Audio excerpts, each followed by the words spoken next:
O projeto Pensar e Fazer Arte do GEP, Grupo de Estudo e Pesquisa em Interdisciplinaridade, e FAFICLA, Faculdade de Filosofia, Comunicação, Letras e Artes, tem a grata satisfação de receber nos estúdios da TV PUC São Paulo a pianista Cristiane Neves. Cristiane Neves, como eu já disse, é pianista, compositora, arranjadora e diretora musical.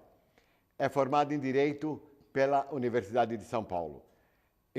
Integrou a orquestra Heartbreaks de 1994 a 2000 e Havana, Brasil, de 2000 a 2009. Gravou 3 CDs autorais, sendo eles Refúgio, que nós vamos falar daqui a pouco desses 3 CDs, Duas Madrugadas em 2005 e Ein Ocan em 2011. Atuou com vários artistas brasileiros e realizou várias turnês pela Europa, em especial na Escócia, onde apresentou seu primeiro CD com o trio no festival de jazz, Jazz Now, em 2000.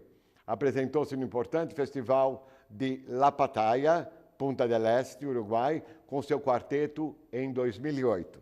Dirigiu, arranjou e atuou no DVD Fernanda Porto ao vivo, pela EMI, com mais de 30 músicos no palco. Segue como diretora musical e pianista da cantora e compositora Fernanda Porto desde 2004, incluindo 4 turnês europeias, em 2008, em 2011, 2012 e 2013, no formato duo. Recentemente apresentou-se em piano solo no festival Frutas Tropicales na Finlândia, na cidade de Vantaa, em março de 2013. Além de ministrar um workshop sobre piano brasileiro em Palermo, Sicília.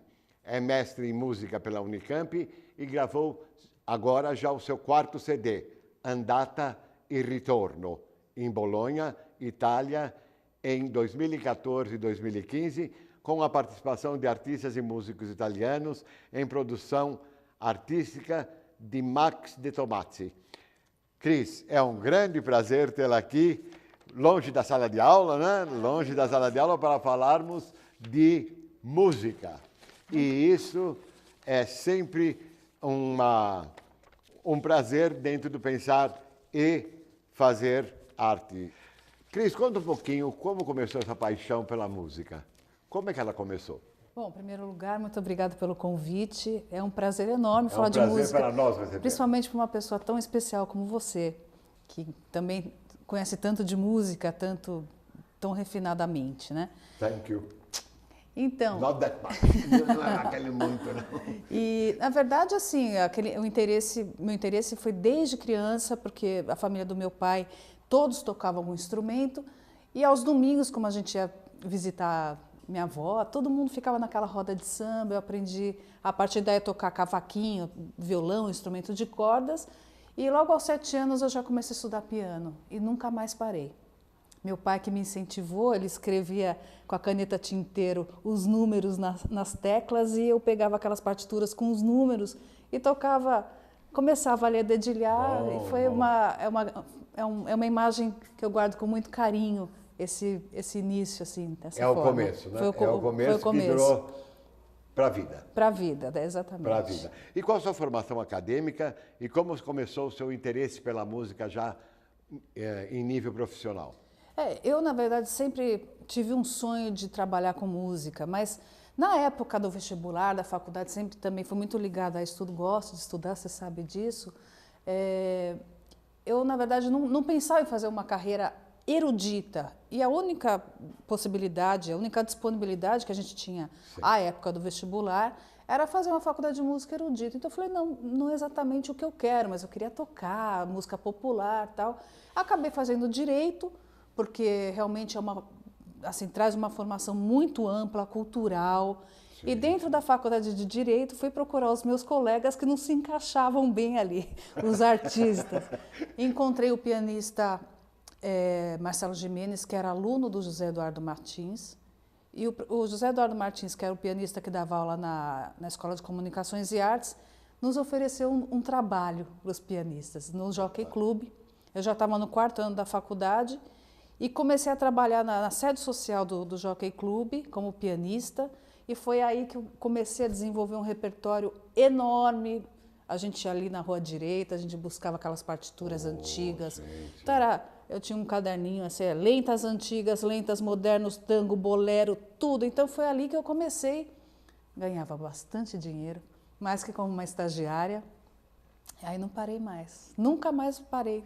Comecei aí minha carreira, em 86, outubro de 86. Outubro de 86 você começou realmente? Sim. Em Belém. Nunca advogou? Quando eu me formei, peguei 2 casos, mas realmente eles falaram que é melhor você fazer outra coisa. Ótimo, ótimo. Cada um, né? Cada um aproveita aquele dom mesmo que canta mais forte dentro da gente. Eu né? acho que existe uma coisa assim, eu acho que a profissão acaba te escolhendo. Sim. O mundo com a música, por mais que o meu caminho não fosse diretamente a ele, ele veio através da faculdade de Direito, de uma forma não óbvia, né? Então eu costumo dizer que a música é uma entidade que gosta de mim e eu a amo também, então agradeço. Graças a Deus, graças a Deus. E conte um pouco sobre sua trajetória na cultura inglesa, como aluna e como diretora de vários musicais. Antes que você participasse como aluna e como diretora das atividades musicais, eu pertenci ao grupo organizador das 2 primeiras óperas levadas pela cultura inglesa, pelos primeiros musicais. O Three Penny Opera, não era? Qual é a ópera que você fez? Não, foi antes. Foi Joseph and His Technicolor Dreamcoat. E o primeiro foi uma sobre Joseph and His Technicolor Dreamcoat e a outra eu não me lembro agora, mas eu sei que participei de 2 na pronúncia, né? Eu fazia pronúncia. Maravilhoso. E daí continua com você. Conta um pouquinho dessa experiência para nós. Então, eu já, dentro da faculdade de Direito, na época, eu já estudava, eu sempre gostei muito de línguas. Tem um grande, assim, isso é uma herança da minha família. Meu avô era professor de literatura inglesa, minha avó era professora de português, ambos trabalhavam no Zuleika, né? Meu avô era diretor do Zuleika. E eu comecei a fazer a cultura inglesa aos 12 anos. E sempre com aquele olhar, onde que eu posso atuar com música, fazer parte de algum festival, eu queria começar. E a cultura inglesa tem aquele teatro maravilhoso na Deputada Lacerda Franco. Sim. E um dia eu me inscrevi num festival de música pop e ganhei melhor arranjo. E o diretor que fazia os musicais, que era o Albano Sargasso, me convidou para dirigir. Dirigir? Então vem assistir a peça Hair, que estava em cartaz. Sim. Eu me lembro que quando eu entrei no Hair, em 84, peguei o programa, estava escrito direção musical, eu falei, é isso que eu quero fazer, antes de começar a peça. E fiquei completamente tomada com aquilo, que unia a língua, a peça era feita toda em inglês, claro, né? E aí eu comecei a dirigir. E aí dirigi. E as músicas são belíssimas, né?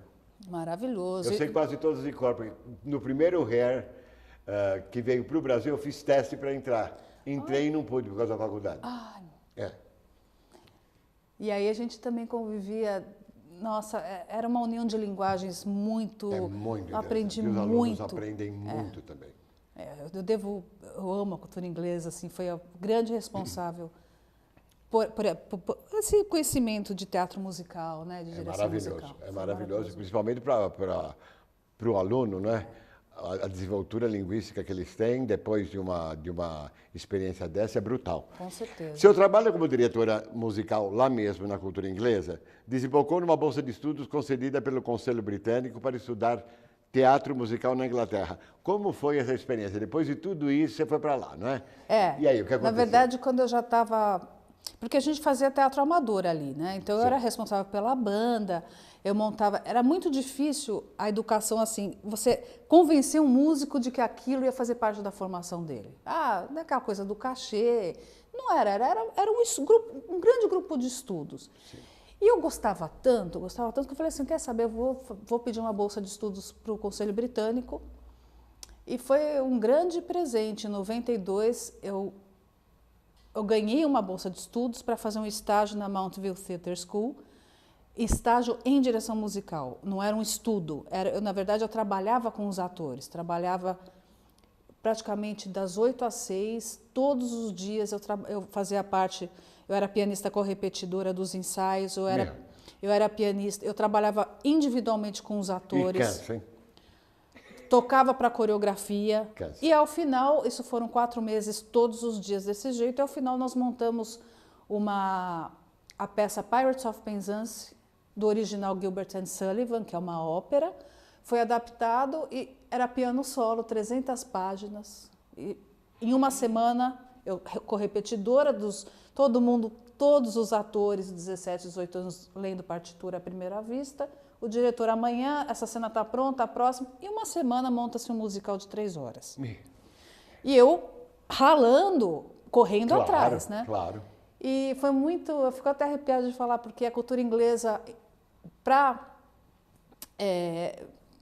me felicitar naquela situação toda dos trabalhos feitos na cultura, me pagou a passagem, porque a bolsa não compreendia a passagem. Sim. Então eu recebi uma carta em reconhecimento ao seu trabalho na cultura inglesa, nós estamos te presenteando com uma passagem de ida e volta para Londres.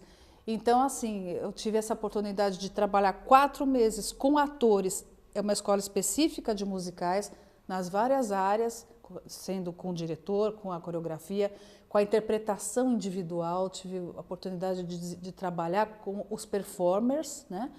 E ao final tocar na peça. E eles vêm assim, à primeira vista. Cada um fica uma grande roda, é um vocal score é uma melodia, e todas as pessoas abrem a parte sei lá, de uma das personagens, vamos cantar. Todo mundo cantando em harmonia, dava o tom, todo mundo saia cantando em harmonia, na divisão.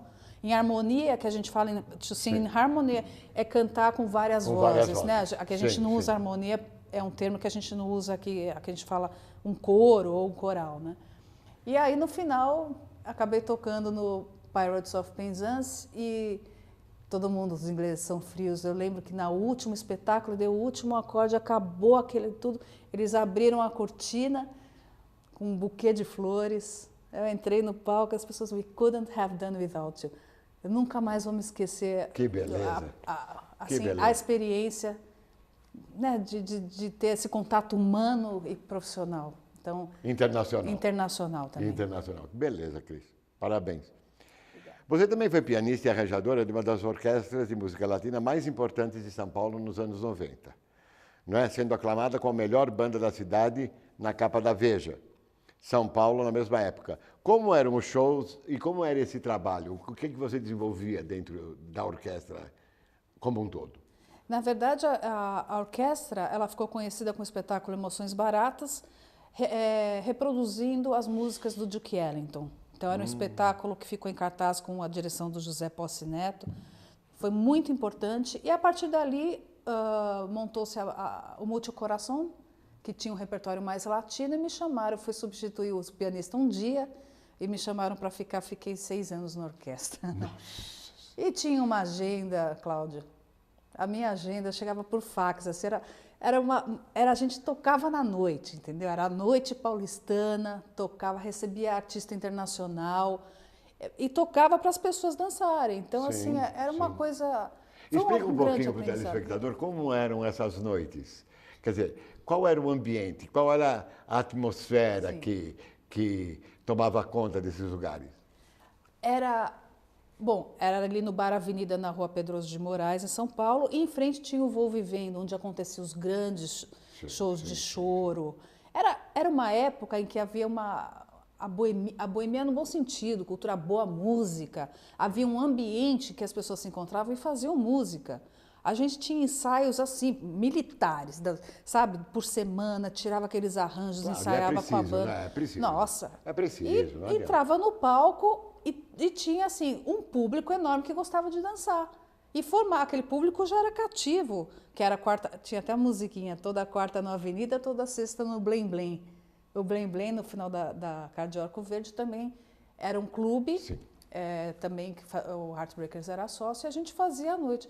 Eu me lembro que eu subia ao palco todas as sextas-feiras, 10 para 1 da manhã, e pegava meu carro 20 para 5 da manhã, toda sexta-feira, durante 5 anos. Então, durante 5 anos. Eu subi e desci aquele palco e era muito feliz. Viajei muito, fiz 3 turnês na Europa, tocamos em Curaçao, gravamos especiais para MTV, fizemos a história do futebol com com grandes compositores, Jair Rodrigues, Paulinho da Viola.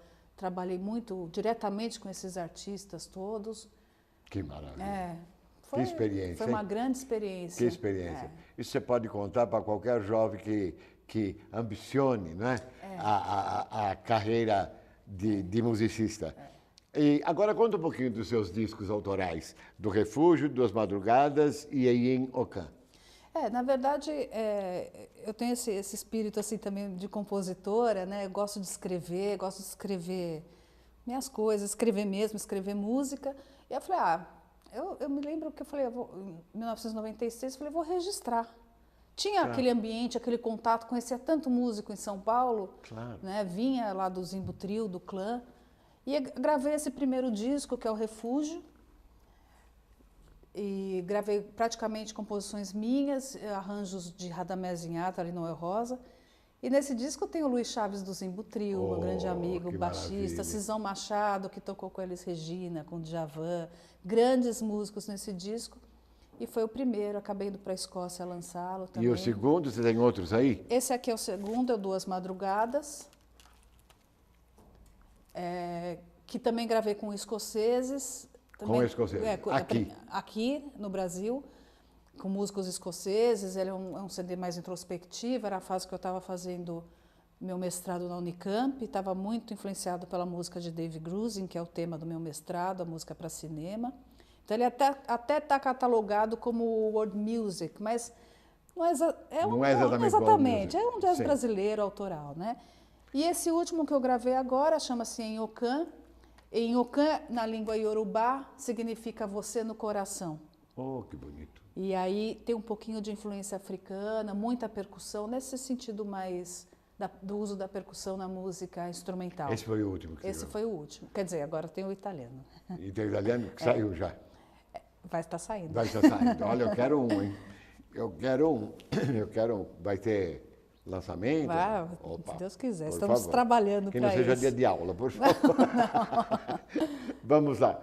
E depois da Orquestra Havana Brasil, da qual você também foi fundadora e atuou por 9 anos no Bourbon Street, você foi convidada para ser diretora musical da cantora e compositora Fernanda Porto. Conte-nos um pouco sobre isso. Como foi essa transição? Na verdade, a Fernanda Porto já tinha feito um trabalho de música eletrônica, que foi um trabalho inédito no Brasil, de bossa nova com música eletrônica. Foi para Londres pesquisar o drum and bass. E ela queria reduzir a banda para poder viajar, né? Então, ela me convidou ela foi ao Bourbon Street, estava meio de olho e me fez o convite para entrar no segundo disco. E ela sabia que esse trabalho com banda grande, ela já tinha visto e precisava de uma direção musical. Sim. E aí eu tive o grande prazer de ter sido convidada para dirigir a banda deste DVD. Fernanda Porto ao vivo. A Fernanda Porto ao vivo, em que tinha, na verdade, 30 músicos no palco para dirigir, para serem dirigidos, né? Quarteto de cordas, quarteto de metais, uma banda de percussão. Aí tem a participação de Daniela Mercury, Edgar Escandurra. E ela falou, preciso de alguém que dirija, você topa? Eu falei, topo, claro. Que maravilha, que maravilha. E aí fomos na reunião... Você está aí até hoje? Sim, aí fomos na reunião da EMI, que era a gravadora, uma grande reunião. Cenógrafo, fotógrafo, eu lá com meu caderninho, tá bom. Vim daqui a 15 dias gravando, não tinha um arranjo pronto. 15 dias gravando. Nessa época que você me contou que você estava por aqui, você me contou isso? Não, depois eu tirei 2 meses de férias, fiquei com estafa. Exatamente. Mas assim, eu entrei no estúdio, peguei as músicas, comecei a incluir o arranjo de cordas, arranjo de metais, comecei a marcar ensaio, eu parecia uma louca, né? Não comia, não fazia nada, só fazia isso. Aí fizemos a estreia no Tom Brasil, foi gravado ao vivo, está disponível na internet para compra. Maravilha. Tudo. E aí, na verdade, era uma banda de 30 músicos. Aí, um dos shows, como é que começou um dos shows, a Fernanda falou, vamos fazer um show. A gente fazia muito show particular para a empresa. Então, eu tocava piano, cavaquinho, vamos chamar um percussionista. E um dia antes, o percussionista falou, não vou poder ir. Mas eu vou montar uma percussão para você tocar. Eu já sabia tocar um pouco de percussão por causa do Heartbreakers. Ah, tá bom. E eu comecei a incorporar a percussão dentro do meu set de teclado. Então, eu inventei uma coisa de tocar prato aqui, com o teclado aqui, e todo mundo achou legal. Formamos um duo com 230 quilos de equipamento. Fomos parar na Finlândia. Fizemos um show em duo, em 2 pessoas com 230 quilos de equipamento. E? Graças ao percussionista que me largou. Aí montei 2 teclados, cavaquinho, a Fernanda toca guitarra, toca violão, sax. Fizemos o show na Finlândia. Com 2. Com duo. Multifacetadas. É assim que acontece a vida, né? Parabéns, parabéns. E também você tem trabalhado ultimamente e com muita frequência na Europa, em especial na Itália. Esta convivência rendeu-lhe a concretização de mais um CD na sua carreira, não é? Andata e Ritorno, foi esse que não saiu ainda, não é? Já está masterizado, está sendo negociado já com a gravadora. Já está masterizado. Sim. Você gravou canções italianas ou canções brasileiras e italianas? Como é que se deu isso? Na verdade, durante essas turnês que eu fiz com a Fernanda, acabei tocando em Palermo, na Sicília, e inventei, vou fazer um workshop de piano forte brasiliano, né? E conheci vários músicos, fizemos um workshop, fiquei tão ligada a essas pessoas que eu falei, vou fazer um CD italiano. Ótimo.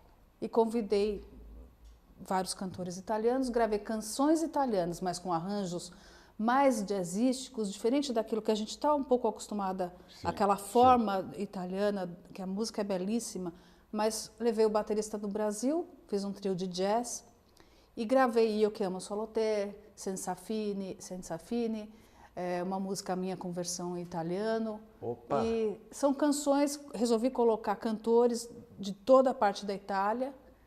E ontem mesmo estava com o meu produtor, acho que você viu no Facebook, meu produtor Max de Tomasi. Eu vi. A gente está em várias reuniões com negociações para sair o CD na Itália, ser distribuído na Europa e trazer para o Brasil depois. Quando sair eu quero ir, hein? Você, não pega dia de aula, pelo amor de Deus. Imagina, não, sua cadeira agora, já está obrigado, na primeira. Obrigado. E você está concluindo o curso de letras aqui na PUC no final deste ano, né? E, além de conciliar a vida artística com a vida universitária, eu gostaria que falasse um pouquinho do seu TCC, sobre quem é e como é que você está pensando em organizá-lo. O meu TCC, que é o trabalho de conclusão de curso, na verdade, eu retomei uma grande paixão que eu tive o prazer de conhecer, coincidentemente, que é o Cole Porter. Quando eu fiz, em 1990, um musical Kiss Me Kate na cultura inglesa, eu tive a chance de conhecer a partitura, as letras, e achei o Cole Porter um grande compositor. Sim. E tive, mais que essa honra, de ter o Cláudio como meu orientador, que é com quem a gente partilha a mesma paixão, Sim. Cole Porter. Mas eu aprendo muito com você. Imagina, que é isso. E aí, a minha proposta é, dentro da interdisciplinaridade, que é a sua área, fazer uma análise das canções de Cole Porter e as versões que foram feitas para a língua portuguesa, né, para a nossa língua, e como qual o sentido dessa mudança, como que se dá esse processo de transformar a língua original na língua para que possa ser assimilada por todas as pessoas. Antigamente só tinha oportunidade de conhecer um musical quem soubesse falar inglês, que fosse para Nova York. Claro. Então, eu acho muito importante esse boom, né, de musicais que está acontecendo aqui no Brasil, e essas versões. Então, eu quero essas versões com as aproximações necessárias para que o sentido não se quebre totalmente, não é? Exatamente. Ou que se mude o sentido de maneira a fazer o estrangeiro entender aquilo que se quis passar como mensagem, não é? Exatamente. E se possibilite a qualquer pessoa, em qualquer língua, que possa aprender essas obras que são maravilhosas, principalmente o Cole Porter, que é de uma ironia, de uma maravilha, assim, uma riqueza muito grande de conteúdo. Eu não posso falar nada porque seria até suspeito, mas eu espero que a hora que você terminar o seu TCC, você nos dê outra entrevista só falando do TCC, quais foram os passos, Sim. o que nós fizemos, inclusive uma composição que ela fez com todos os títulos das músicas de Cole Porter. Ela fez uma composição que ela ainda não cantou para mim, eu ainda não conheço, mas ela vai cantar aqui conosco, se Deus quiser, assim que ela terminar o TCC, a gente traz um piano, traz um teclado e você canta essa música, ou eu canto a música, mas eu quero que essa música seja uma lembrança eterna para o Pensar e Fazer Arte da Cris. Com certeza. E eu espero poder montar um show com você, já fiz essa proposta, porque você tem uma voz belíssima. Obrigado. A sua aula de fonética, que eu tenho o grande privilégio de participar, ela é absolutamente rica, ilustrada por música. Sim. É uma preciosidade o que você faz. O seu trabalho eu admiro bastante e espero que a gente possa unir realmente esse momento artístico depois desse TCC. Eu estou à disposição. Muito obrigado. Eu gostaria de agradecer muitíssimo a sua presença no nosso estúdio. E não se esqueça, eu quero ouvir essa música. Você já me falou, eu já soube que foram feitas os títulos das canções de Cole Porter, mas eu ainda não ouvi. Eu já li, mas eu quero a melodia, não é? Eu quero ouvir você cantando. Eu canto sim. Um grande abraço, Obrigada. Cris, muito obrigado. E eu gostaria de agradecer ao telespectador pela sua audiência. Muito obrigado.